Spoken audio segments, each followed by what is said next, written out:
Hi, I'm Chrissy. Welcome to my channel. So today we're going to be doing a Sephora haul.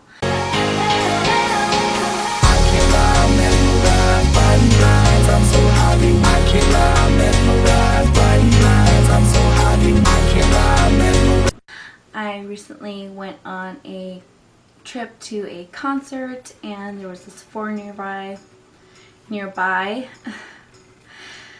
And so I picked up a few things. Please don't mind the way I look right now. I tried filming a video before this and it was a complete and utter fail. So the first thing I got I already used, but it's the Beauty Blender Swirl, and I love this Beauty Blender.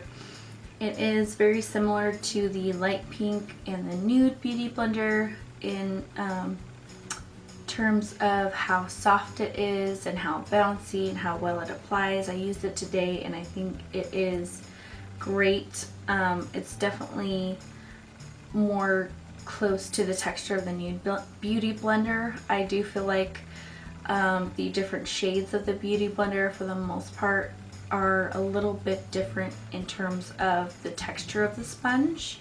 For instance, the black Beauty Blender I don't like using for any kind of creams or liquids unless it's like an under eye corrector. I don't like using it, or I do use it for powders to use to bake or set the face or the under eyes. The black Beauty Blender is good. So anyways, I recommend that one. Definitely don't recommend the black one. The next thing I got was the Farsali Rose Gold Elixir. It's a 24 karat gold infused beauty oil, and I did try out this in the video I filmed today, so that will be the next video that's going to be up on my channel. And this went viral on social media because it has flakes of real gold in it. It smells very good. It is pretty. It has little flakes of gold that are supposed to be beneficial to your skin. So you can use this as a makeup prep. You could use this as skincare. You could use this to put on your Beauty Blender to help you blend things out, or even to revive things like pomades and things that are dried up.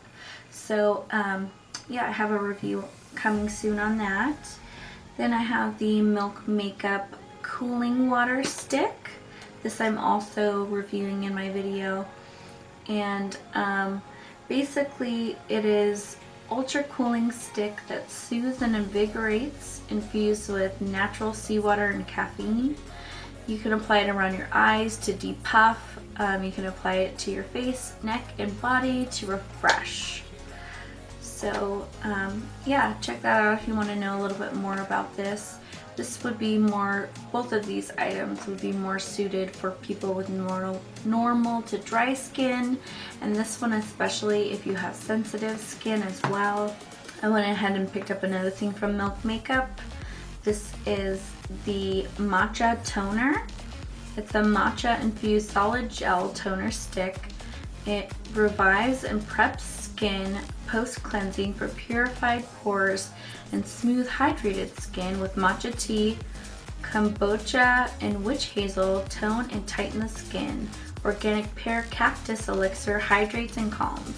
It says swipe the stick gently onto clean skin, pat excess into skin with fingertips. So this is basically just a toner, a hydrating toner, but it helps to get off any kind of dirt or oils or excess makeup that might be on the skin after you have already cleansed your skin.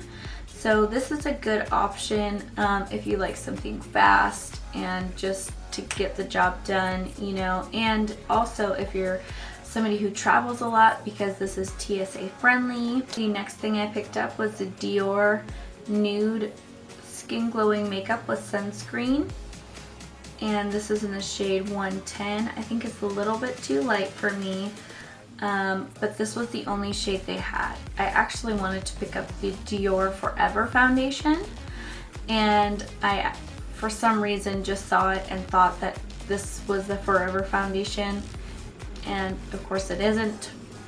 So yeah, I tried this in my video, so go ahead and check that out as well if you want to know a little bit more about this. Here, I'll show you both of them. The next things that I picked up were two things from NARS. They are the Precision Lip Pencils, and this one's in the shade Capdial. I'm not sure. Capadil? I'm probably pronouncing that wrong. But this is kind of a mauve-y, pinky toned color. And this is a stick pencil, as you can see, which I kind of prefer. I feel like they usually are a little bit creamier. So yeah, this is kind of a more muted mauve-y, pinky purple tone.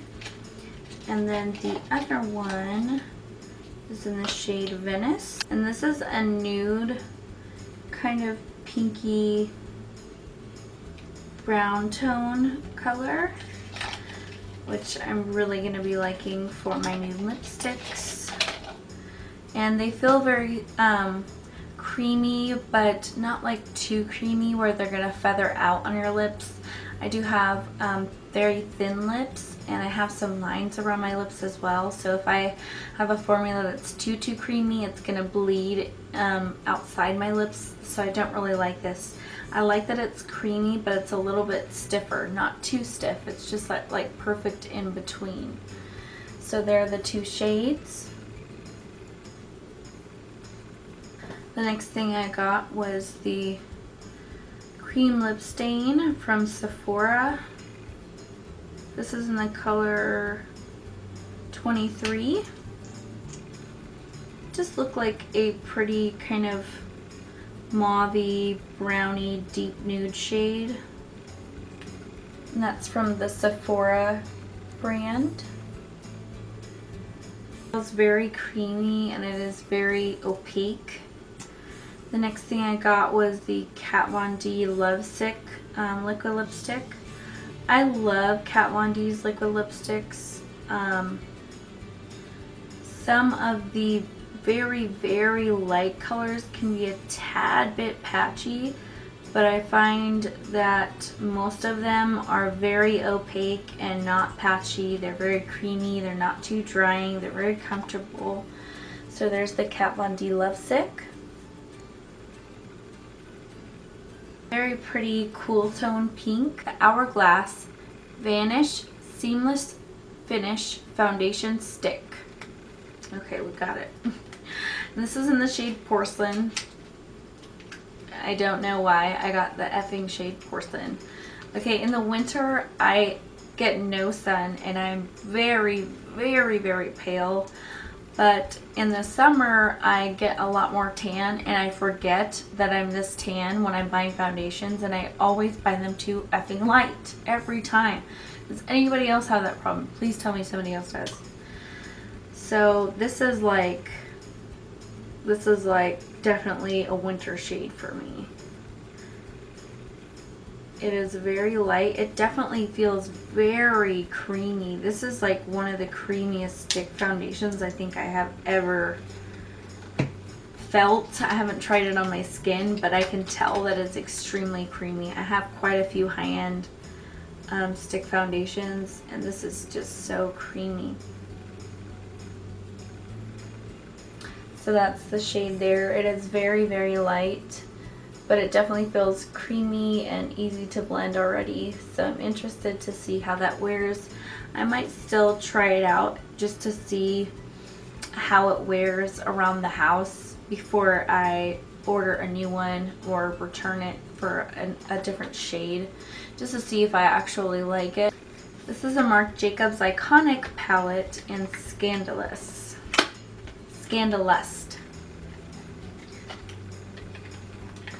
And this looks so beautiful. There was one other one that caught my eye. It was more bronzy brown, neutral tones, and this one has some of those same tones, but they're a little bit deeper, and then it has the maroon shade and the more orangey toned bronze shade. Then it's got a lighter bronze shade, but it definitely has a good brow bone highlight, a good transition, a good kind of lighter all over the lid shade, a darker, deeper transition, a nice orangey tone all over the lid shade, a very, very, very dark brown. It's more of a neutral tone, so I think that's definitely going to look beautiful to smoke out any look. And then a very pretty like berry tone. I wouldn't say it's quite red, but it's not quite pink either. It's sort of in the middle. It's a very pretty berry tone, and I definitely got this palette for this shade specifically because I've been looking for a good shade like this, so hopefully it is good. But anyways, this is what the palette looks like. Marc Jacobs is notorious for having very, very good shadows. They are high quality, very pigmented, extremely blendable. You cannot go wrong with the Marc Jacobs palette. This bad boy was $54, but I definitely think it's worth it. I have a Marc Jacobs palette that I got during Christmas last year, and I really, really liked the quality of the shadows. I just didn't love the color scheme. That's why I made sure to pick out colors that I know I'm going to use and that I know I'm going to love, and not just pick out a neutral palette that I have 500 other ones like it. I'm really trying to stick to, when I'm thinking of buying palettes, do I have shades that look the same? How many palettes do I own already that have a million of the same shades before I buy the palette? It's become somewhat of a problem for me to continue buying palettes and not using them. So I'm really trying to stick to my guns and just buy the things that I know I don't have similar shades in my collection already. And then I got the Lancome Juicy Shaker in Energy Peach, and this is the matte Juicy Shaker, and I'll just swatch it up here. I did already try this the other day, and I actually really like it. It has a very cute little applicator on the top, and it is kind of like a Your Lips But Better thing. It's a very thin formula. You can build it up if you want to, but it's so easy to apply. It's like that blotted lips, like barely there kind of thing, but like I said, you could build it up to full coverage. But I think I'll probably mostly be wearing this just as a like a tap on the lips, kind of just a little something there kind of thing, you know. And I actually really love the formula. It's a very thin and not drying. Energy Peach Matte Juicy Shaker. And the very last thing I got was the Dior Addict Ultra Gloss in number 343 Spring Ball. I really wanted the nude shade, but they didn't have it at the Sephora I went to. And this was one of, I think this actually was the lightest shade that they had. I have actually already tried this as well, and I think it is a good formula. It's not sticky, it's not goopy, it's a tad bit grainy, like you can feel the glitters in it, but it's not like overpowering grainy where it's like when you touch your lips together, just like, you know what I mean? Like there's a little bit of graininess, but not to the point where it's gonna bother me at all. And it's definitely not goopy, which I love. And I like that it's pigmented, but it's not too pigmented, because I would use this specifically to go over a light pink lipstick, or probably more so I'll be putting it over a beautiful nude lipstick and just putting it in the center, you know. So I like that it's more of like a milky pinky color with some glitters and a beautiful sheen. So there is that in Spring Ball, your Lip Addict. I'm so glad I tried this because I love the Marc Jacobs lip glosses, but they are a bit thicker, and I feel like this formula is a bit thinner and a little more sheer, whereas the Marc Jacobs have a little bit more pigment. So yeah, I'm excited to try this out a little bit more. So that's all I have for you today for my haul. I hope you like this video. Please give me a thumbs up, comment down below, don't forget to subscribe, and I'll see you in my next video. Thanks for watching. Bye! So today I'm going to be filming, the next thing I got was the Hourglass Vanish Seamless Finish. Oh my god, this is a mouthful. The Hourglass Vanish, Hourglass? Oh my god. And